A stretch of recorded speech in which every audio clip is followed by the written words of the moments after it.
Hey everybody, did you know you can go to colinmullen.com in order to get art and art prints? That's where you go for art. It's why I have the website, and where you can go for it. That would make sense. So yeah, you can go to colinmullen.com in order to get art and art prints. That was a great intro.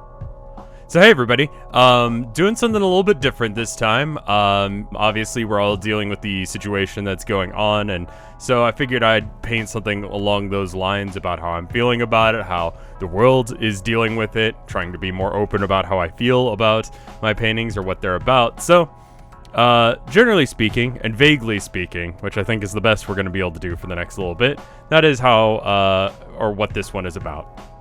But let's get into today's thing, because everyone's dealing with this situation, and you guys aren't as experienced at staying inside as I am. For those of you that don't know, I started homeschooling when I was, I want to say 13. I'm 32 now. Obviously, I stopped homeschooling once I hit college, but my life didn't change too much. I didn't really go out and do the bar scene thing. I didn't really have the kind of friends who enjoyed that kind of thing. Went to a couple of parties in college, and you know, did go out at night and did do stuff, but you know, going out and being a social person has never really been a thing for me. Majority of my life when I was a kid was, you know, being stuck in the house by myself, because we lived kind of in the middle of nowhere at the time, and the only thing you could really go to was a cornfield and down the street, and there really wasn't anything to explore. Going onto other people's property in Texas is generally a good way of getting shot, so I avoided that. And so I just ended up kind of making it part of my identity to stay inside and not go anywhere. And I realize, and I want to make sure this is really apparent, this is a hard time for people, you know. This portion of it, the staying inside part, is manageable. It's a thing you can deal with. It's a thing you can do, but hopefully it's the worst of the stuff that you're having to deal with.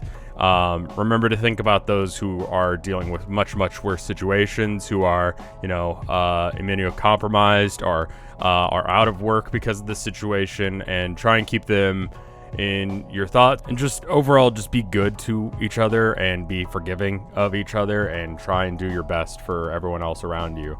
But as far as things you can be doing now that you have free time and you don't know what to do with it, this is a fairly jarring thing for most people right now, because you normally don't have free time. You don't normally have the time to progress after hobbies or interests or things that you like to do. You are usually working excessive numbers of hours, and now that you actually have the time to do all those things that if you had the time to do, it seems like you don't want to do them. And for me, at least, the limited time schedules are things that really push me to go do the things that I need to do and I enjoy. So I guess my first tip is make sure you still keep a schedule. I know that, you know, some of you guys are telecommuting and that kind of thing, so you're required pretty much to have some sort of schedule, but keep a schedule as if you still had to go to work, as if there were still things that were in your way, like commuting and that kind of thing. Think about it as, you know, extra time that you've got, and make sure that you schedule that time for it. Without that, you are going to start laxing on the stuff that you have to do. Stuff that you want to do is now an option to you, because you're not spending maybe an hour or two in traffic on top of everything else. And so now is a really good time to do art, to do music, to learn a language, to do all of that stuff. But that being said, I highly recommend that you make sure that you keep your days off special. What that means to you, what you would enjoy to do on a day off, is kind of, I don't know, it's up to you. I don't know what you enjoy. Theoretically, it's art, but, you know, if you're doing art for a living, that may not be what you want to do on your day off.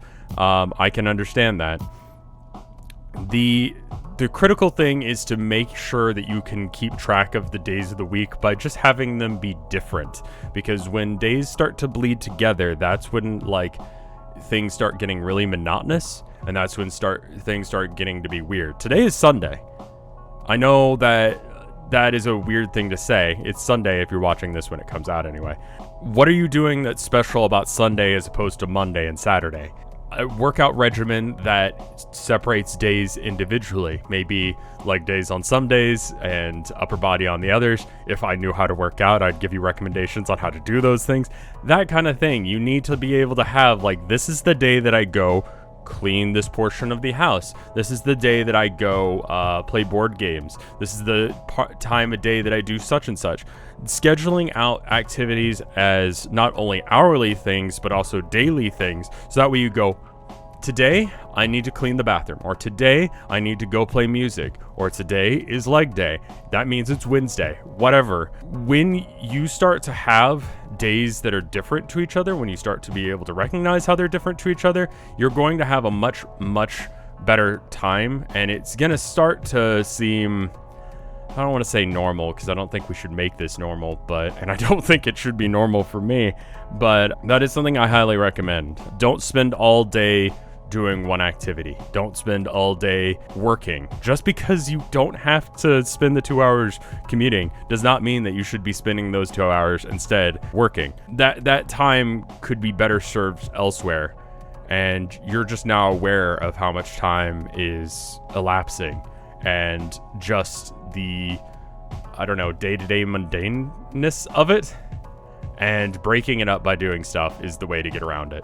In normal times, this is what you do anyway. You have a schedule for your week. You have classes that are on Tuesday, Thursdays, and you have work that you need to do Monday to Friday, and this sort of thing. I don't know what your specific situation is, obviously, but it's that sort of thing where you have things that are scheduled for you by yourself to do the things that you have to do, and it's just because it feels different, because you don't actually have to go somewhere to have those things scheduled, that this feels extraordinary, that this feels super different.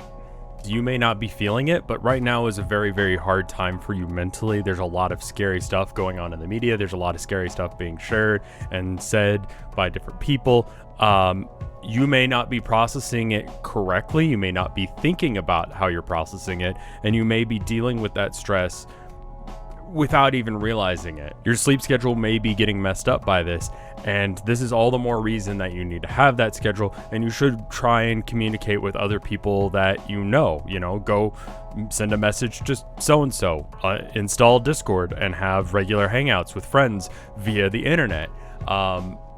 Go play, I don't think MMOs are really a thing anymore, but go play an online game with someone that you like hanging out with. Growing up, for me, that was EverQuest. It's not really a thing anymore, but that's how me and my friends who were also homeschooled would hang out, is we'd go play video games together, and that would seem like hanging out in person. And I think that's about as good as we're going to be able to do right now, but you need to be, I guess, more closely monitoring how you're feeling and making sure that you're doing stuff that takes care of yourself, because that's going to make this whole situation a little bit easier to deal with. Anyway, kind of going back to what I said in the beginning, times are tough for people. If you happen to be a patron of mine, which I'm going to talk about here in a second, via patreon.com/RevScarecrow, and you are in a rough spot, take care of yourself. I'm going to ask that everyone who's watching this, make sure that you have ad block off. I know I'm not the only one who would appreciate it right now, because, obviously people are going out of work and subs and that kind of thing are going to be dropping. I'm going to be making stuff regardless of what happens, to the best of my ability, but I want you guys to be able to take care of yourselves as well. So an extra special thanks to the following people. Thank you, Wapfu. Thank you, Top Houndor. Thank you, Theodore Corbiere. Thank you, Spiral. Thank you, Spencer Kane. Thank you, Punkster. Thank you, Phoenixia Theoran. Thank you, Orthogonal Caster. Thank you, Oboist Kirby. Thank you, Mortibus. Thank you, Micah. Thank you, Maliciousness. Thank you, Lost Nevada. Thank you, Kayla Hollinger. Thank you, Huljin. Thank you, Geizazan. Thank you, Duxu.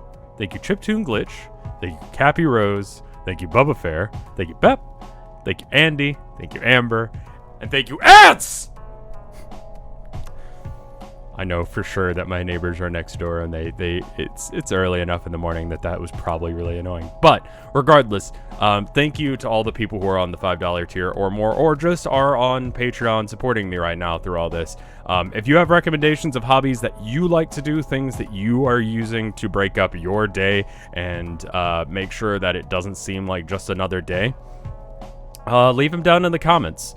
I feel like this is more so than ever a time that we need to be coming together and taking care of each other.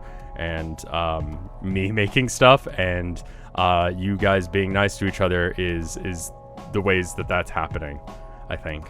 At least in my end of the world. But anyway, thank you guys. I'll see you in the next one.